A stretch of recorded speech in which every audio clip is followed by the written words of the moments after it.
Soberano Deus, Criador de todas as coisas, nós louvamos e exaltamos o Teu santo e eterno nome nessa manhã. Nós clamamos ao nosso Deus, que pela Tua boa misericórdia, que pelo Teu amor que não tem fim, o Senhor, as bênçãos que o Senhor derramou sobre as nossas vidas, até chegarmos aqui nessa manhã, nós clamamos que o mesmo amor com o qual o Senhor nos trata, que a mesma misericórdia que o Senhor derrama sobre cada um de nós aqui nessa manhã, que o Senhor alcance os enfermos que padecem nos leitos de hospital nessa hora. Aqueles que estão desenganados, aqueles que já não têm mais perspectiva de melhora, aqueles que mesmo com todos os tratamentos, com todas as ferramentas humanas que são acessíveis, ainda assim estão desenganados. Nós clamamos que o anjo da Tua segurança os alcance nessa hora, para confortá-los, para falá-los, para convencê-los de que Tu és Deus de longe, Tu és Deus de perto, Tu és aquele que pode fazer aquilo que homem algum pode fazer. Nessa manhã o Senhor sabe que o desejo do nosso coração, não apenas por seu Adilson, que nesse momento tem um tumor na cabeça, não apenas por Thelma, que se recupera de uma cirurgia, não por todos os outros que nesse momento padecem com suas enfermidades. O Senhor sabe que o nosso desejo é que todos eles sejam restaurados, para que a vida volte até eles e eles tenham qualidade de vida e vivam seus planos, seus projetos no seio de suas famílias. O Senhor sabe que esse é o nosso desejo. Mas muito mais do que a vida nessa terra, nós queremos clamar nessa manhã que o Senhor alcance e os conceda vida eterna, para que eles sejam salvos, para que eles possam conhecer ao Senhor na beleza da Tua santidade, não apenas nesse mundo, mas por toda a eternidade. Permanece conosco, nosso Deus. Fala-nos por meio do Teu Espírito e ajuda-nos a dar crédito à Tua santa palavra de vida. É a nossa oração nessa manhã, em o nome do Senhor Jesus. Amém. Amém.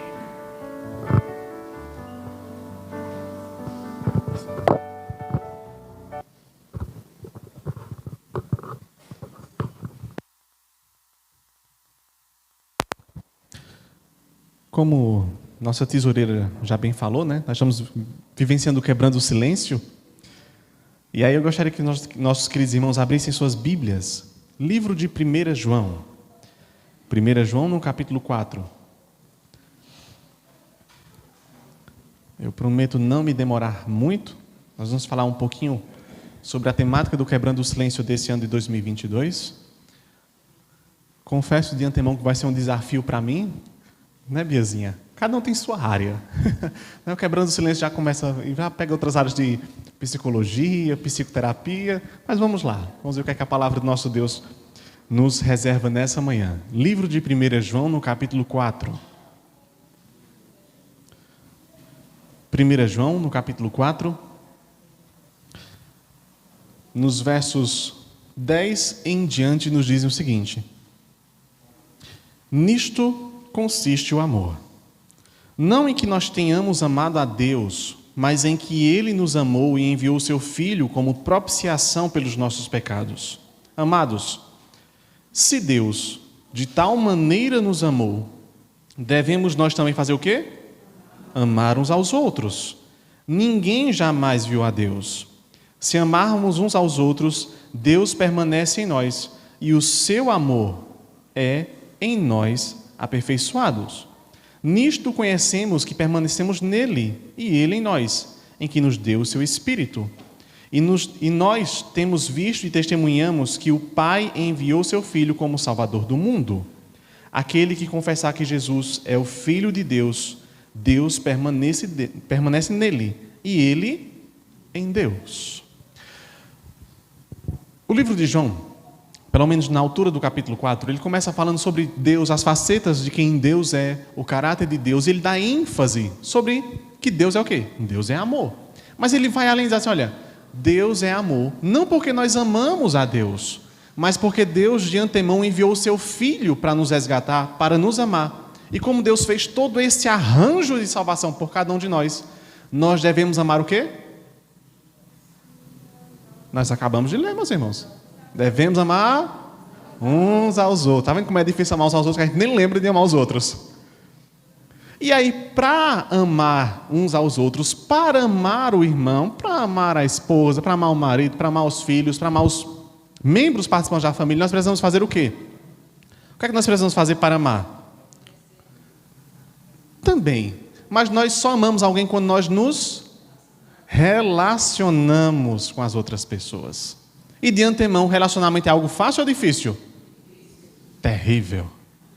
Se relacionar é algo muito, eu não diria complicado, mas é muito capcioso, relacionamento é aquela caminhada em ovos.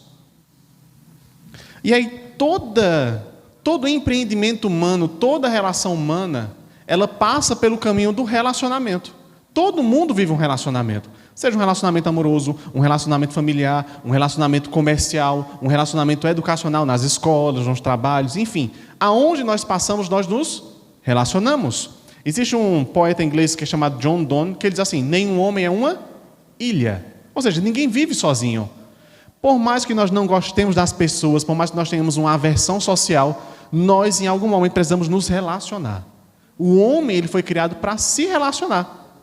Mas é certo que dentro dos nossos relacionamentos, por vezes nós vivemos alguns percalços de relacionamento, nós vemos alguns problemas de relacionamento, sejam eles esses problemas tóxicos ou abusivos. E essa é a temática, uma das temáticas do Quebrando o Silêncio desse ano 2022, é o chamado das relações tóxicas e abusivas. Por vezes nós estamos vivendo esse tipo de relação, nós estamos sendo reféns desse tipo de relação tóxicas e abusivas, e nós não nos damos conta. A grande questão é que esse tipo de relacionamento, quando nós adentramos dentro dele, é que nós estamos sendo transformados em pessoas que nós não gostaríamos de ser. Já parou para pensar que quando nós enveredamos para dentro de um relacionamento, nós acabamos sendo transformados, nosso caráter ele vai sendo mudado dependendo de como essa relação se rege. Ou para o bem, ou para o mal. Não, mas fulano era assim depois que ele começou a namorar, depois que ele casou, ele transformou-se. Ele se virou em outra pessoa. Isso não é comum nós fazemos essa análise, que algo aconteceu, houve uma mudança após o início de um relacionamento, e não só um relacionamento amoroso. Depois que fulano começou a sair com tal pessoa, ele começou a mudar. Ele começou a ter atitudes que ele não tinha anteriormente.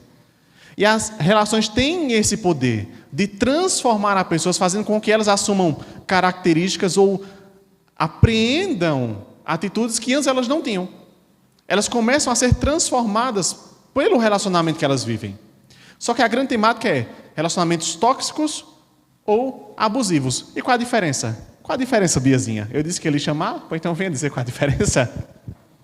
Qual a diferença entre relacionamento tóxico e abusivo? Isso está muito na moda, né? Não, fulano está vivendo um relacionamento tóxico, um relacionamento abusivo. Isso é uma de algo que nós estamos vivenciando muito nesses últimos dias. Mas qual é a diferença de tóxico e abusivo? Às vezes a gente usa essas duas palavras para se referir à mesma coisa, né? Mas a revista ela trouxe uma diferenciação interessante, né? E que fica mais didático para a gente entender. Um relacionamento tóxico é aquele relacionamento que faz mal, mas ainda não tem violência. Então, é aquele relacionamento em que você não se sente bem em ser você mesmo, né? Tudo que você faz é visto como um problema, né? A responsabilização dos problemas está sempre em você. Então, é aquela pessoa que ela não sabe se relacionar e faz de você vítima da falta de capacidade dela de se relacionar, né? Então, geralmente, um relacionamento tóxico é uma pessoa que é tóxica para a outra. Porém, tem alguns casos piores em que as duas pessoas são tóxicas e elas se fazem mal mutuamente, né?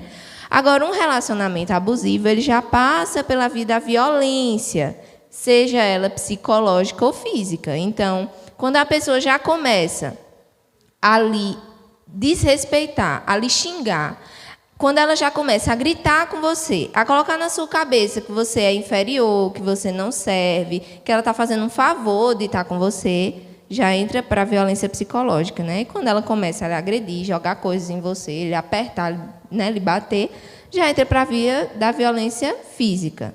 E aí já é um relacionamento abusivo. Sendo que existem também mais outros 3 tipos de violência. Qualquer violência que entrar já é abusivo. E certo sobre os outros? Só uma palhinha. Tem também a violência moral, certo?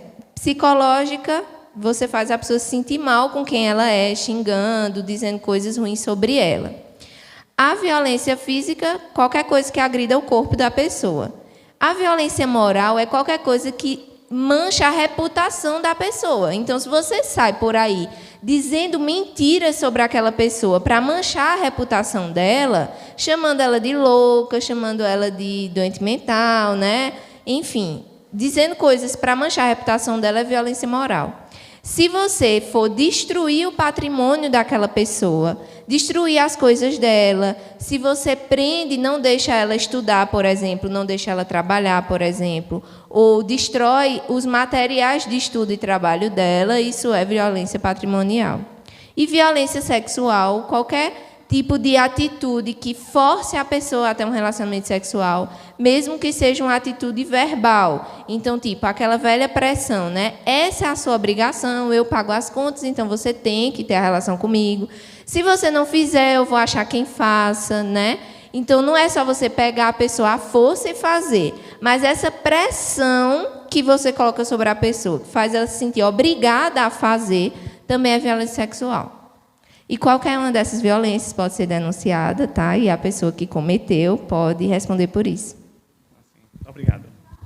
E aí, quando nós pensamos nesses vieses da violência, das violências que cercam, né, os relacionamentos como um todo, nós dizemos, sim, mas por que é que as pessoas se sujeitam a isso? Por que é que nós vemos tantos relacionamentos tóxicos, tantos relacionamentos abusivos? Por que é que as pessoas se sujeitam a determinadas circunstâncias? Primeiro, porque elas foram tão massacradas psicologicamente que elas começam a ter no seu abusador, a pessoa, tá, mas se eu sou tão ruim, se eu sou tão detestável, de fato ele está fazendo um favor ficando comigo. Então eu vou ceder à pressão, eu vou ceder a essa violência, eu vou ceder a esse tipo de agressão que ele está fazendo comigo, porque, enfim, eu só tenho ele, eu vou deixar. Então a pessoa se sujeita porque ela não psicologicamente, ela não consegue se desvencilhar daquela situação porque ela está atada ao seu agressor. Mas quando nós pensamos no agressor, nós vemos que a referência da pessoa que se sujeita a isso é dada pela pessoa que agride. Então, olha, se ele diz que é para fazer assim, eu vou fazer assim. Se ele diz que não vai gostar que eu faça isso, então eu não vou fazer isso porque ele não vai gostar. Então, quando nós pensamos no abusador, normalmente, nós sempre temos um padrão de pessoa que é abusador, de uma pessoa que faz assim, que rege as coisas dessa forma, mas eu lhes pergunto, será que nessa manhã, será que nós não somos os abusadores? Porque, não, mas violência sexual, longe de mim, está amarrado. Não, violência física, não, eu repreendo em nome de Jesus. Mas às vezes a gente diz palavras tão depreciativas, a gente tem outras atitudes que são mais tóxicas e abusadoras do que uma pessoa que comete agressão física ou sexual. Por vezes nós não nos damos conta de que os relacionamentos que nós temos são de fato tóxicos e abusivos porque nós só queremos colocar relações tóxicas e abusivas nesses viés de violência física ou outro tipo de violência, mas nós não nos damos conta de outras atitudes. E aí, o material ele diz que tem pelo menos 6 características que denunciam um relacionamento tóxico e abusivo. E ele diz assim, olha, se você se identifica com um desses, não é que você seja um abusador, não é que você esteja, de fato, colocando o seu relacionamento a perder, é porque talvez esteja acontecendo algo de errado com você. Mas, ninguém é um abusador da noite para o dia. Tem muito a ver com a origem da pessoa, tem muito a ver com a história que a pessoa vivenciou. Por exemplo, dentro do seio da família, não, porque meu pai tratava a minha mãe dessa forma. Então, o meu padrão de tratamento com as mulheres vai ser da forma como meu pai tratava a minha mãe. Consegue entender que isso é algo que vai passando de geração em geração, isso vai sendo inculcado na mente das pessoas, então nós replicamos hábitos. O ser humano ele é excelente em replicar coisas, em reproduzir, principalmente o que não presta. Nós somos expertos em reproduzir, em copiar aquilo que é mal. E aí a primeira O primeiro sintoma, o primeiro sinal de uma relação tóxica, o que é que vocês acham que é? Chutem aí.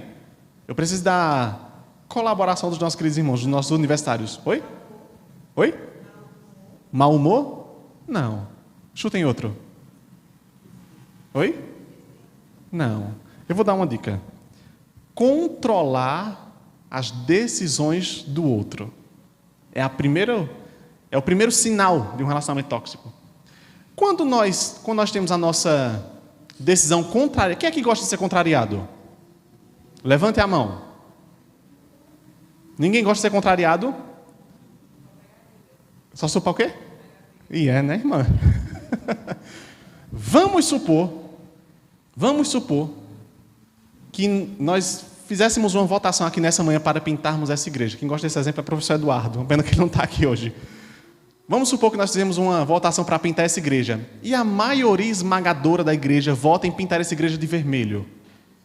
Vermelho sangue, maçã do amor. É uma decisão unânime, mas eu quero que a igreja seja pintada de branco. E aquilo me dói na alma, porque eu digo, não, vocês estão ficando loucos, vermelho. Mas é uma decisão o quê? Unânime. Ninguém gosta de ser o quê? Contrariado. Então a primeira característica de uma relação tóxica é o quê? É você querer controlar a decisão de um outro adulto. Controlar a decisão de crianças, de filhos, é algo normal, que todo pai deve fazer. Isso deve fazer. Enquanto os filhos estão sobre o viés da educação dos pais, os pais precisam de fato controlar as decisões pelos filhos. Mas querer controlar a decisão por um outro adulto, vocês acham que isso é normal? Hã? É normal? Diz assim, olha, eu queria ali no centro da cidade. Não, você não vai. Não, eu queria sair com a minha amiga. Não, você não vai. Então, quando nós olhamos por esse viés, nós queremos controlar as decisões dos outros, nós queremos controlar as ações do outro com base naquilo que nós achamos o quê? Correto. O nosso padrão do que é verdadeiro e correto serve para balizar a decisão do outro. Então, se eu acho que não é correto, então você não vai. Se eu acho que não é interessante para mim, então você não vai fazer. Eu tenho uma colega casada há muito tempo. Acho que ela casou com 16 anos. Ela veio terminar o ensino médio recentemente. Enfim, pelos percalços da vida, e o marido dela, acho que nem conseguiu concluir o ensino médio. E ela colocou na cabeça assim, concluí o ensino médio, estou trabalhando, vou fazer uma faculdade. Minha gente, isso deu um sangangu dentro de casa. Que o marido disse, eu duvido você fazer. Ela disse, eu vou fazer. Ele disse, eu duvido você fazer. Você vai, mas quando você voltar, você não entra em casa. Por quê? Por que vocês acham que ele impedia ela de fazer a faculdade, de iniciar a faculdade? Oi? Porque ele ia se sentir o quê? Inferior. Ou seja, o crescimento dela, o fato dela estar ascendendo, incomodava quem? Ele. Então era mais fácil para ele proibi-la de fazer uma faculdade, de crescer, do que acompanhá-la. Vai dizer, não, mais fácil o ensino médio, a gente faz faculdade junto. Não, você não vai fazer não. E nem tente me convencer aí também. A segunda característica é manipular o outro com chantagem. Existe uma coisa mais baixa do que chantagear. Eu não sei quantos de vocês pais já tiveram a experiência de ir ao mercado com seus filhos, ou então à loja de brinquedo, e o menino olhar lá o brinquedo e dizer assim, mãe, eu quero tal brinquedo, eu quero um ovo da Páscoa de 100 gramas que custa 850 milhões de reais. E você dizer, não, está muito caro, vamos levar esse aqui, que o chocolate é mais sebento, que gruda no céu da boca e só sai com uma cevadinha quente. E o menino diz, não, eu quero aquele ali da Peppa Pig, 50 milhões de reais, 100 gramas. E você não dá. E o menino se espulinha no chão e diz assim, eu não vou mais lhe amar, mãe. E chora, e faz aquele escarcéu no mercado, e começa aquela chantagem absurda. E no fim você faz o quê? Uns cedem. Os assim, você vai ver, seu miserável. Apanha o menino, venha, condenado. Isso é normal dentro da relação de pais e filhos. Mas e na relação, por exemplo, na relação marido e mulher? Chantagear. Isso é... Você não fez isso, então eu duvido a gente fazer sexo por um mês. Você não fez isso, então eu duvido eu fazer comida. Você não fez isso, então eu duvido eu ajudar a fazer as compras. Quando nós entramos pelo viés da chantagem, nós estamos colocando que nós somos incapazes de resolver a questão com uma boa conversa. Então nós apelamos para o quê? Para a chantagem.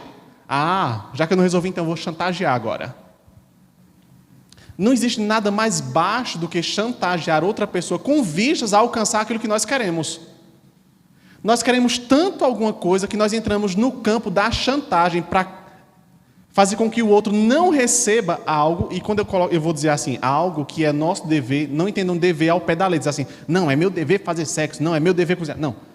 Algo que é normalmente esperado da outra pessoa dentro de um relacionamento. Nós entramos no viés da chantagem, e aí essa chantagem pode entrar por muitas outras veredas, como eu vou ficar em silêncio, eu vou me calar, e não tem alma viva no mundo que me faça falar. E isso é um desafio nos relacionamentos, porque existem características nossas, existem defeitos de caráter nossos que só são revelados dentro de um relacionamento. Ou seja, nós sempre fomos pessoas boas, sempre fomos pessoas exemplares, mas quando nós estamos dentro de um relacionamento, começam a aparecer características nossas que até nós desconhecíamos. Não, eu não sabia que era assim. E só pelo viés do relacionamento é que nós descobrimos. Não, eu sempre fui de boa, mas dentro do relacionamento, quando eu vejo uma toalha em cima da cama, parece que eu sou possuído por um espírito maligno. Então, existem certas ocasiões em que existem características nossas que são despertadas dentro de um relacionamento. Em terceiro lugar, outro sinal de que mostra que um relacionamento é abusivo ou tóxico é monitorar a comunicação do outro. Sim, olha, mas e aquela fulana com quem você estava falando? Quem é aquela miserável? Sim, e aquele rapazinho com quem você estava falando? Quem é?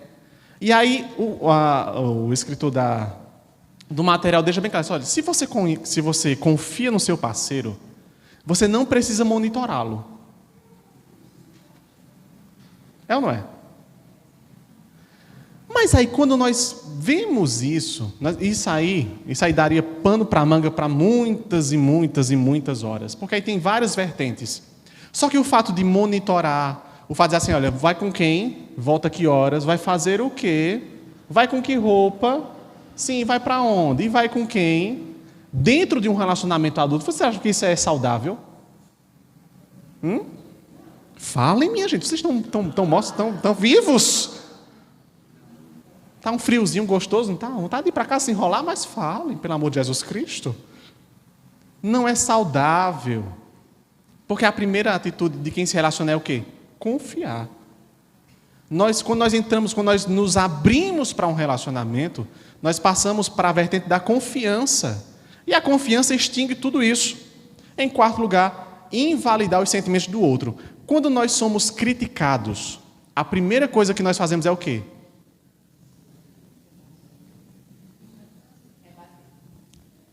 Nós nos armamos. Quando nós somos criticados, a primeira coisa que nós fazemos é o quê? Nós nos armamos para dar o troco. Mas vem, febrento. Vou dar ali outra agora? Então, a nossa tendência natural quando nós somos criticados é nos armar. Mas nós nunca pensamos pelo outro lado. Tá, eu estou sendo criticado por quê? Será que essa crítica não é fundamentada? Nós somos criticados, ninguém gosta de ser criticado. Tá, mas por que estão me criticando? Será que de fato essa crítica não é real? Ela não é fundamentada em algo que eu fiz de errado ou em algo que eu estou fazendo que não está condizente com a realidade cristã? Nós sempre olhamos a crítica como algo que nós precisamos rebatê-la e em maior proporção. Se ele veio com 1, eu vou com 10. Mas nós nunca olhamos pelo viés de que a crítica ela pode ser fundamentada. E quando nós rebatemos uma crítica, quando nós dizemos assim, não, isso é besteira, o que é que você está dizendo? Você está ficando louca? Você está dizendo que eu sou mão de vaca, dizendo que eu sou mesquinho, dizendo que eu sou mentiroso. Não, você está ficando louca, você não existe, você deve ter algum distúrbio mental. Nós estamos invalidando Estamos invalidando a capacidade do outro de averiguar, de discernir as situações. E quando isso acontece, dificilmente a outra pessoa vai voltar a falar o que ela disse anteriormente. Dentro de um relacionamento. Não. E aí a pessoa sempre fica batendo na mesma coisa. Não, mas você está fazendo isso. Isso não é correto. Não, você está ficando louca. Não, isso aqui você sempre faz errado. Não, isso não existe. Isso é coisa da sua cabeça. E toda vez que a pessoa toca no mesmo assunto, você sempre rebate dizendo que não existe. Que é mentira, que é loucura, que é uma variação. Você acha que essa pessoa vai continuar falando a mesma coisa? Ela vai continuar tocando na mesma tecla? Mas não, ela vai se cansar. Mas assim, falo mais nunca. Já falei 1, 2, 3, 5, 10, 15 vezes e não muda? Ah, pois, meu filho, já era. Então você invalida a capacidade do outro de mostrar erros que de fato existem, que são válidos, porque você simplesmente não quer o quê? Aceitar. E quem quer aceitar quando está errado? Em quinto lugar, destruir a autoestima da outra pessoa para garantir o controle da relação. E quando o autor coloca isso, ele coloca principalmente o sucesso profissional. Ela não está mais conosco no escritório, mas eu tenho uma colega que ela tem uma irmã que era casada e tinha 2 filhos. Prestem atenção. Casada com 2 filhos, marido trabalhando em um único emprego, ganhando um salário, pagando aluguel. Me diga como eram as finanças dessa família. No limite, apertadas. Ela era formada, eu não sei em quais das licenciaturas ou se era em pedagogia. E ela sempre teve o desejo de trabalhar para ajudar nas finanças da casa. Afinal de contas, o marido trabalhava em um único emprego, ganhando um único salário, e eles tinham 2 filhos e pagavam aluguel. E o marido dizia, não, só quem trabalha aqui sou eu. Seu dever é ficar em casa e cuidar dos nossos filhos. Sabe por quê? Depois veio a descobrir-se que o desejo dele era que ela e os filhos ainda ficassem reféns da autonomia financeira dele, porque ele tinha medo de que ela trabalhasse e ganhasse mais do que ele, no fim das contas. Então ele depreciava a capacidade dela de trabalhar, de crescer profissionalmente para ajudar, no fim das contas, porque um dia pode ser que ela ganhasse mais do que ele e ela criasse asas. Então, por esse medo, ele diz, não, você vai ficar em casa, eu com o meu único emprego, com o meu único salário, posso muito bem dar conta de pagar o aluguel e dar tudo o que nós precisamos. Apertados, os bichinhos. Então, quando nós invalidamos o outro, quando nós não desejamos que o outro cresça, para que nós permaneçamos no controle da relação, é algo tóxico, é algo que faz com que a outra pessoa seja depreciada, que a sua capacidade seja o quê? Diminuída. Ah, não, eu não posso deixar ele trabalhar, eu não posso deixar ela trabalhar, porque se ele ganhar mais do que eu, pronto. Vai achar que é o dono da casa, vai achar que é o dono da relação, só porque ganha mais do que eu. E normalmente isso acontece mais com quem? Com quem? Com homens. Fala, estou com medo. Com homens. Nós temos a visão de que o homem precisa o quê? Ganhar mais que a mulher. Que o homem precisa ser de fato o provedor, o mantenedor, ele precisa comer pau e pedra, mas tem que sustentar a casa. E isso muitas vezes não é colocado na mente do homem, que se um dia a mulher ganhar mais do que ele, tudo bem, graças a Deus. Que ela se forme, vire doutora, aí eu largo todos os meus empregos e fico vivendo à custa dela. Mas isso não entra na cabeça do homem. Na cabeça do homem ele tem que ser de fato o provedor e tem que ganhar mais do que todo mundo. Ele tem que ser o exemplo financeiro, diz assim, não, se eu preciso de alguma coisa eu tenho que pedir a quem? Tenho que pedir a meu marido. Estou precisando de sapato. Meu marido, em nome de Jesus, dai-me um dinheiro para comprar um sapato. Nós temos essa idealização na nossa mente de que nós precisamos ser o provedor financeiro, o provedor de segurança, o provedor de tudo aquilo que rege o lar. No fim das contas, minha gente, a gente só acaba se estrepando. Porque a gente trabalha que são os condenados, não vive, se cansa e perde a oportunidade de ter uma ajuda financeira a mais dentro do lar. E se ela ganhar mais, graças a Deus, que ganhe muito mais. E em sexto lugar, ofender o outro e dizer que é só brincadeira. A gente tem umas brincadeirinhazinhas, né? Dentro dos nossos relacionamentos. E isso, só que aí, isso vai muito de época. E eu vou começar dizendo das épocas passadas até chegar no nosso tempo. Hoje, nós temos, e eu não sei, isso é um conceito meu, isso é um pensamento meu. Se você compartilhar, tudo bem, mas essa é uma questão minha. Eu acho que o que nós vivemos hoje, nas pessoas mais jovens, nas crianças e na nova geração, e isso eu tenho para mim, é que é uma geração falida. É uma geração muito fraca, uma geração muito sem base, sem princípio, uma geração superficial. Sabe por quê? Porque hoje tudo em dia é bullying, hoje tudo em dia é discriminação, hoje tudo em dia é preconceito. Minha gente, na época da escola, era tudo quanto era apelido. Eu fico pensando hoje, minha gente, se a gente dissesse um apelido hoje em dia, a gente era preso perpetuamente e de quebra ainda ia para a cadeira elétrica. O que era de cabeça de pirulito? São os meus. Cabeça de pirulito, orelha de radar, cabeção. Dizendo, olha, a tua cabeça é tão grande que ela tem até um satélite próprio. Suco de pneu, urubu. Aí você vai dizer isso hoje. Minha gente, você diz isso hoje para uma pessoa. E se ela for para terapia? Ela vai para casa, arruma uma corda e se mata na mesma hora. Nós vivemos uma geração muito supérflua. Só que dentro dos relacionamentos existe um padrão de respeito que não pode ser ultrapassado. Oi, meu botijãozinho lindo. Olha que lindo ficou essa roupa em você. Parece uma capa de botijão. Vocês acham que a pessoa que escuta isso dentro de um relacionamento acha o quê? Não, pense comigo. Vocês acham que uma pessoa que escuta isso acha isso bonito? Acha isso bonitinho? Não, olha, ficou tão lindinha. Parece um botijãozinho. Não acha bonito. Então existem certos tratamentos, existem certas ofensas que, por mais que pareçam inofensivas, carregam consigo um peso muito grande para quem escuta. É ou não é? É, minha gente. Então existe um limiar de respeito dentro dos relacionamentos que nós não podemos ultrapassar. Aquilo que foge do respeito, aquilo que foge da depressão. Não, mas está gordinha, graças a Deus, está bem alimentada. Graças a Deus, não está passando fome. Fim da história, acabou-se. Você não precisa comparar, você não precisa dizer, você não precisa ir além, você não precisa mostrar que a outra pessoa está gorda, está magra, está feia, está careca. Enfim, esses dias, em casa, não sei o que quem está fazendo essa, olha, você está ficando calvo. E eu sempre me orgulhava, meu pai, todos os meus tios, meu irmão, meu primo, estão tudo com a carequinha aparecendo. E eu sempre me orgulhoso, eita, você é o único que vou escapar. Aí quando foi esses dias que eu olhei assim, rapaz, deu ruim. Parece que eu vou ficar que nem Frei Damião, só com a arrudeia assim.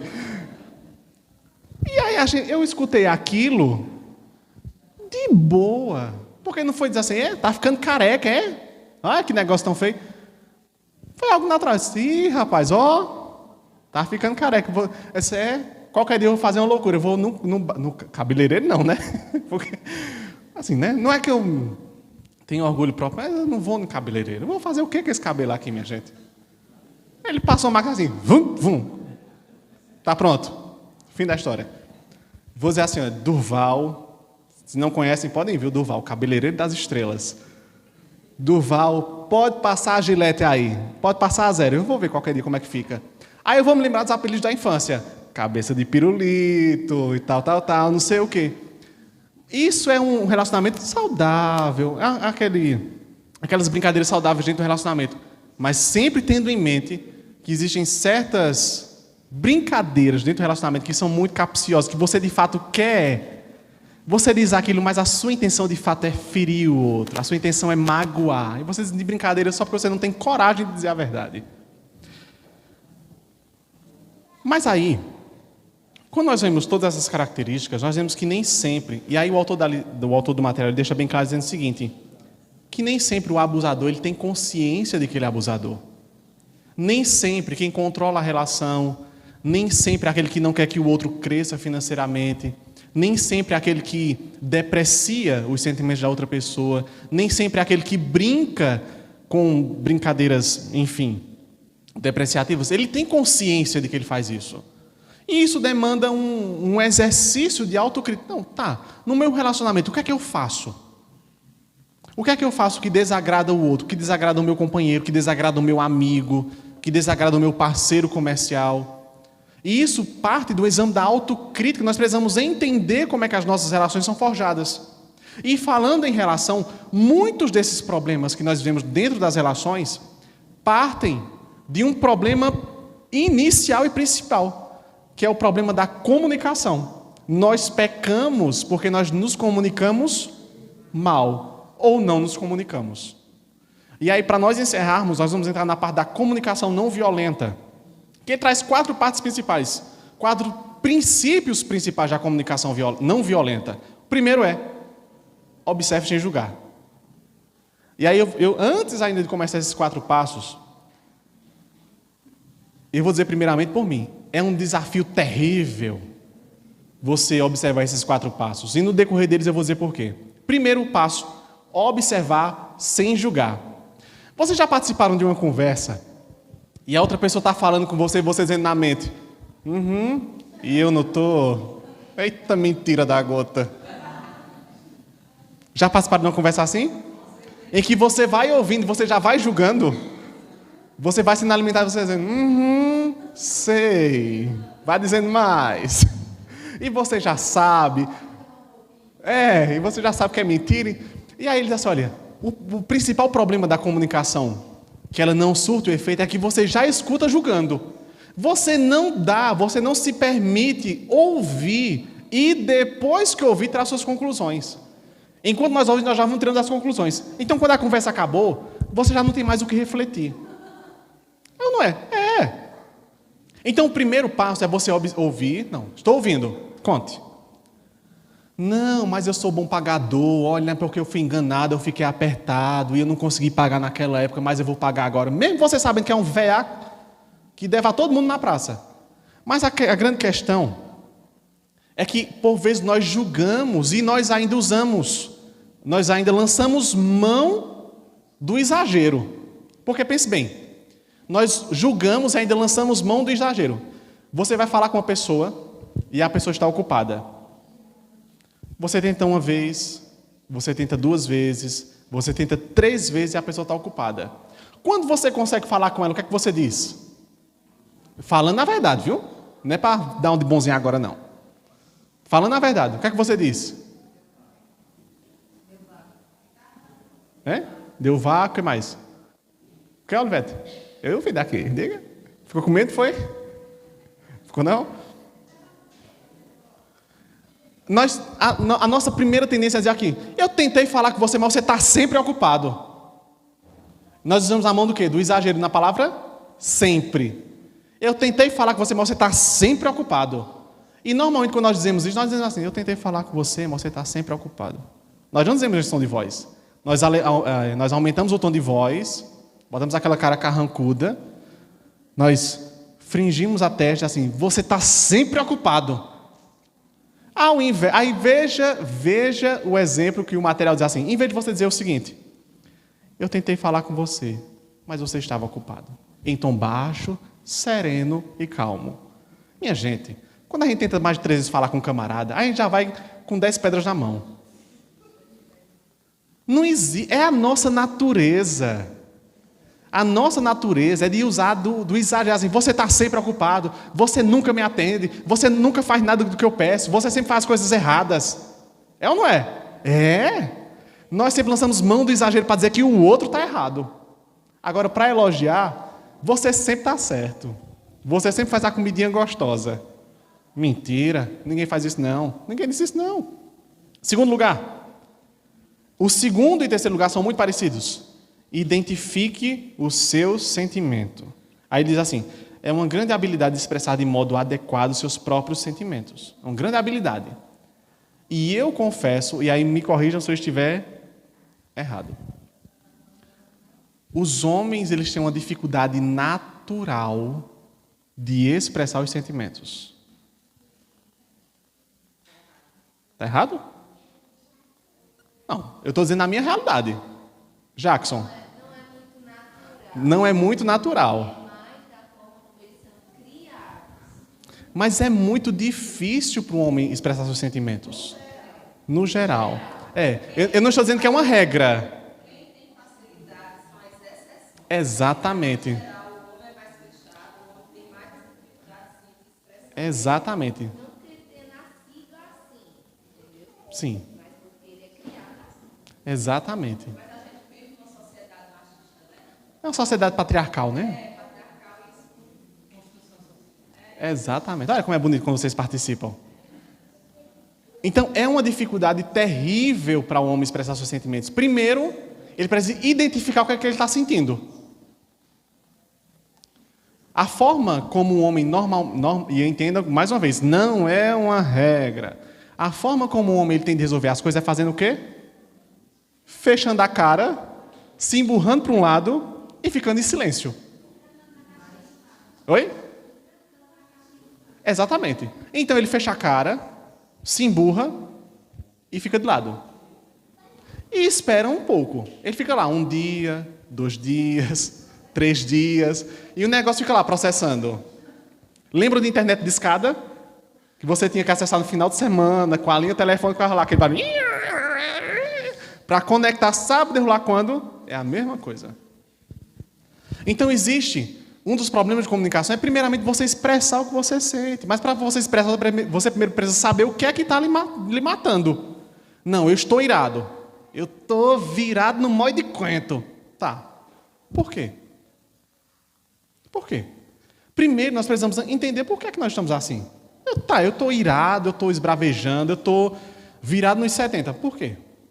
Aí quando você entende por que você está irado, por que é que você está virado no molho de quento, aí fica mais fácil de falar. E esse tempo de você entender o que você está sentindo, de você alinhar as coisas, da poeira baixar, demora um tempo. Principalmente com os homens. Mulher não. Mulher é mais direta. Olhe, você fez isso, isso, isso e isso, e eu não gostei.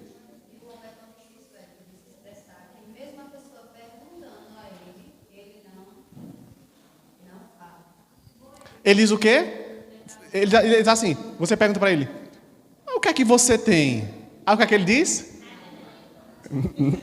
Olha, tá vendo? Usando aqui do exagero. Tá vendo? Olha, é assim que a gente pega as irmãs. Em vez dela dizer assim, e quando eu perguntei, né? O que é que você tem, querido? Em vez de dizer assim, nada não. Ela diz assim, nada não.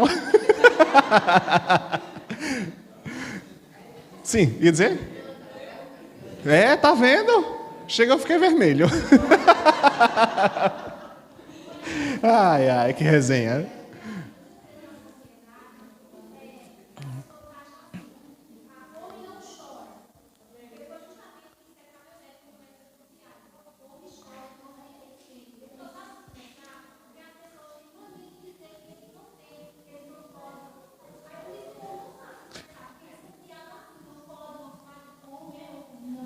Exatamente.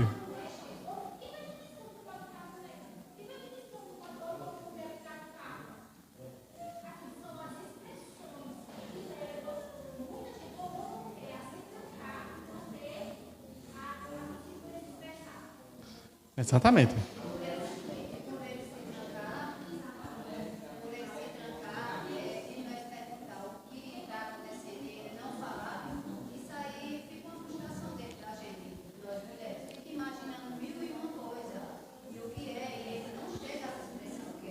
Exatamente. E o que é?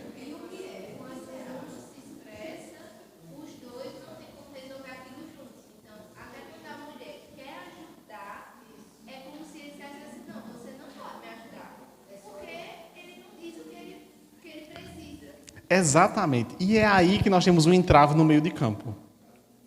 Porque, vê, ela tem um desejo de ajudar, ela tem um desejo de saber o que é. Ele tem uma dificuldade de se expressar. E talvez naquele momento ele ainda esteja arranjando na mente como falar e o que ele está sentindo. Aí fica ela de um lado, e o que é? E o que foi? E o que passa? E o que sentes? E para onde vais? E o que houve? E aí do outro lado diz assim, cala a boca, deixa eu pensar. Peraí, deixa eu organizar as coisas na minha mente. Peraí, eu já vou dizer, peraí. Então fica esse entrave no meio de campo, porque um precisa organizar as coisas na mente e o outro precisa esperar o outro organizar as coisas na mente. Mas o outro precisa falar o que está na mente dele. Então, minha gente, olha, só com terapia, viu? Olha, Bia aqui é psicóloga.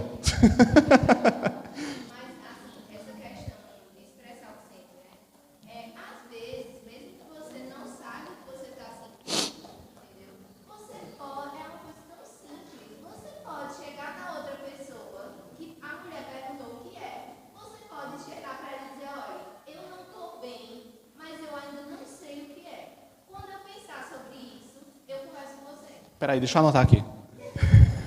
Repita, eu não estou bem. Vá. Escutem, peraí, eu não estou bem, vá. Sim. Mas ainda nós não sabemos o que é. Nós vamos pensar e depois nós falamos com vocês. Então, por favor.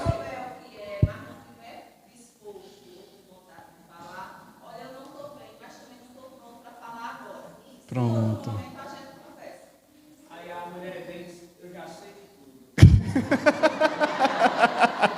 Foi pior.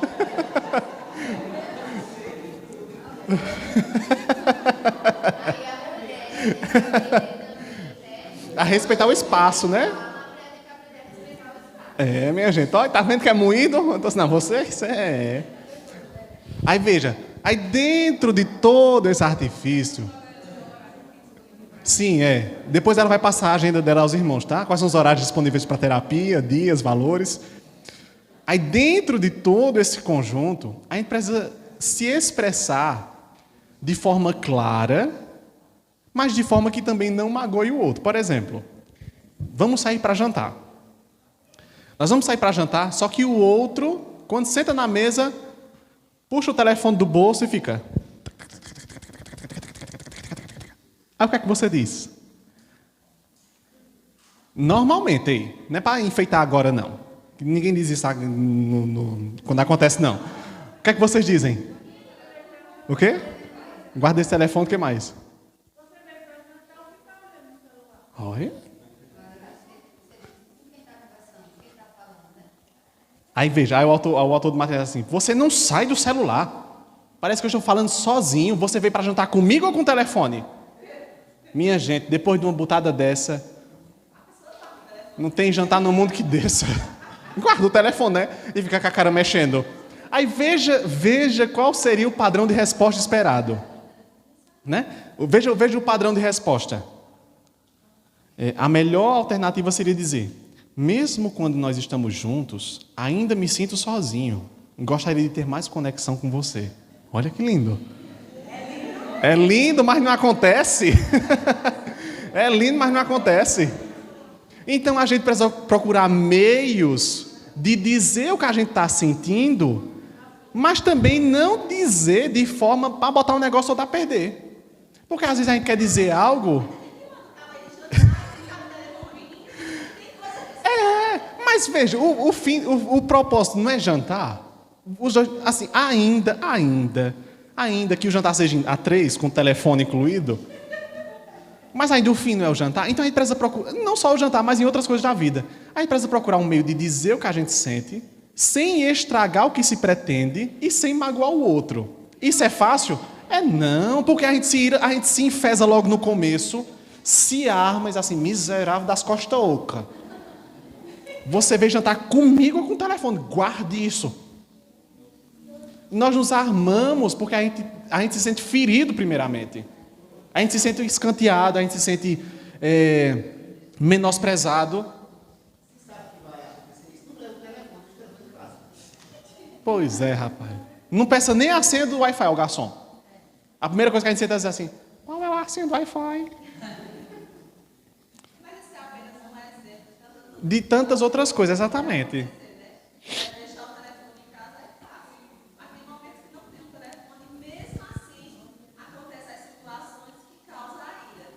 Exatamente.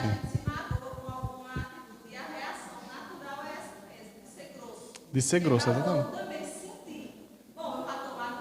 Então agora eu vou dar ali. Exatamente. Exatamente.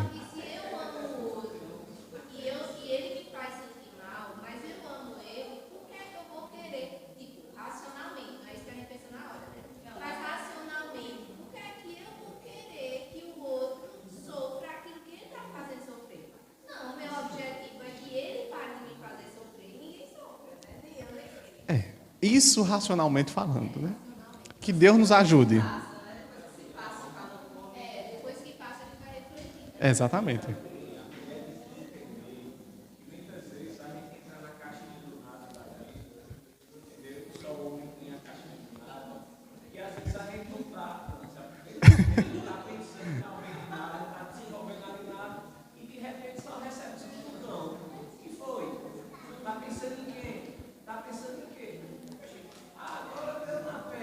Carlinhos, você agora falou algo que foi o Espírito Santo que lhe orientou. Veja. Não estou falando da caixinha do nada, não, estou falando de outra coisa. Veja, agora é uma pergunta para as mulheres. Quantas vezes você já não... Mulheres, quantas vezes você já não viu seu marido lá, sentadinho, como se ele estivesse tendo uma visão espiritual, segurando a Bíblia assim. E você chega para ele e diz assim, está pensando em quê? Você está fazendo o quê? E você está visualizando o quê? Já fizeram isso?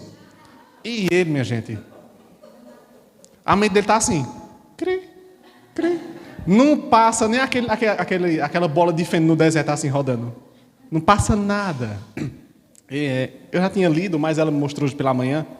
Tem um estudo que diz que... Porque normalmente, antigamente não era assim, mas quando a gente vai para o banheiro, uma das coisas que a gente leva é o quê? Celular. E a gente fica lá na privada, já não fez mais nada, não tem mais nada para fazer, e fica lá no telefone. E fica lá, né? Olhando os videozinhos, umas besteiras. Só que saiu uma pesquisa que quanto mais tempo você passa sentado no vaso sanitário, mais você enfraquece os músculos da pelve, o que torna você mais impotente. Ou seja, quanto mais tempo você passa sentado no vaso sanitário, menos o soldado fica de pé e menos você brinca. Aí eu pensando assim, rapaz, é verdade. Só que quando eu vou ao banheiro, eu fico na caixa do nada. O vídeo fica lá tocando, eu fico. Se você perguntar o que eu estou vendo, não faço ideia. E é normal, como o Carlinhos bem diz, a gente não está pensando em nada. Não aconteceu nada. Você não está projetando nada. Não está preocupado com nada. Você só está lá. É como... Eu acho que o filho de... Absalão, meu Deus, o filho de alguém, que era amigo de Davi. Mefibosete. Nós estamos lá, como Mefibosete em Lodebar, no lugar do esquecimento. Não acontece nada lá, a gente só está lá. E por fim, para terminar, já são 15 para meio-dia. Em quarto lugar, da comunicação não violenta, é pedir sem chantagear. Olha, eu preciso de tal coisa. Eita, mas a gente não pode agora, mas a gente não pode fazer agora, mas a gente não vai conseguir fazer agora. Não pode não, então também não faço mais isso. É aquilo que a gente já tinha tratado anteriormente, né?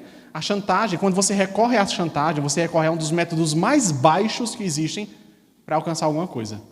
É tanto que a chantagem, ela, no final, você pode até conseguir o que você se propôs a conseguir, mas os efeitos dela a curto e longo prazo são os piores possíveis. Foi bem uma hora, tá vendo como foi divertido? Um assunto que eu vinha pensando, vinha até conversando comigo, assim, meu Deus, vou pregar sobre um negócio desse, que não é nem da minha área, não faço ideia de como é que fala disso.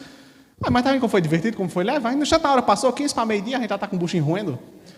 Então, meus queridos irmãos, quando nós vemos tudo isso, nós vemos como as nossas relações entre casais, entre amigos, entre funcionários, entre irmãos de igreja, como as nossas relações são muitas vezes debilitadas, são fracas, elas precisam de algo a mais para serem fortificadas. E tudo isso sobre comunicar-se de forma não violenta, de não abusar o outro, de não ter uma relação tóxica, de maltratar, de machucar, de desmerecer, de menosprezar os nossos queridos irmãos e também os nossos companheiros, primeiramente parte do verso inicial. Porque não fomos nós que amamos a Deus, mas Ele nos amou primeiro. Porque Ele enviou Seu Filho para nos resgatar. E porque Ele nos amou, nós também somos conclamados a amar o nosso irmão. Nós somos conclamados a amar o nosso próximo. Mesmo que quando a gente vai jantar, ele leve outra pessoa para jantar junto conosco, no telefone. Mesmo que ele seja incapaz de expressar o que ele sente no primeiro momento. E tudo isso é um exercício, é uma prática diária que nós precisamos fazer para o bem das nossas relações. Então, que Deus nos abençoe. Que Ele abençoe as nossas vidas, como diz a irmã Cristina, que Ele lance luz sobre as nossas mentes, para nós refletirmos sobre o que de fato nós precisamos melhorar nos nossos relacionamentos. É a comunicação? Vamos melhorar a comunicação.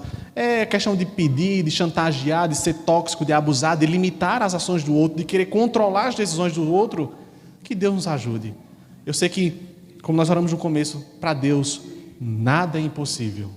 Nada é impossível. Se Deus é capaz de ressuscitar um morto, quanto mais Ele é capaz de fazer com que as nossas relações sejam melhores para a sua honra e sua glória.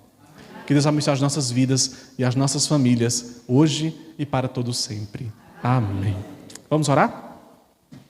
Coloque-se de pé e vamos juntos orar ao nosso Deus em agradecimento pelos momentos que Ele nos concedeu nessa manhã.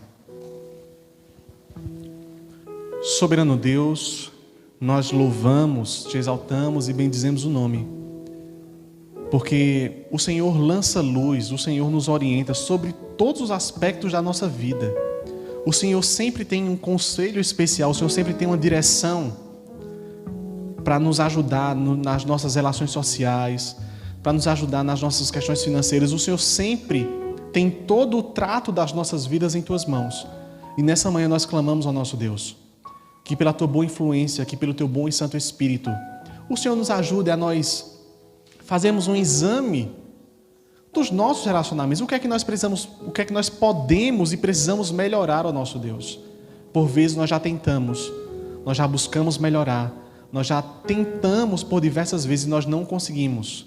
Mas nessa manhã nós clamamos que pelos méritos de Cristo Jesus, o nosso Senhor, o Senhor nos ajude. Porque é para o bem das nossas famílias, é para o bem das nossas relações. E se nós temos famílias abençoadas, se nós temos famílias saudáveis, isso reflete em uma igreja saudável, em uma sociedade saudável.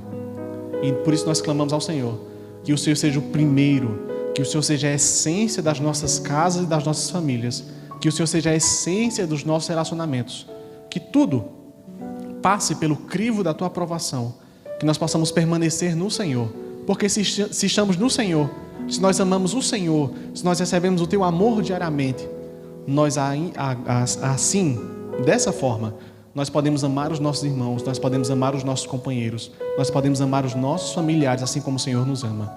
Abençoa-nos nessa manhã, despede-nos em paz, guia-nos pela Tua proteção e pelas veredas da justiça. É a nossa oração nessa manhã, em o nome do Senhor Jesus. Amém.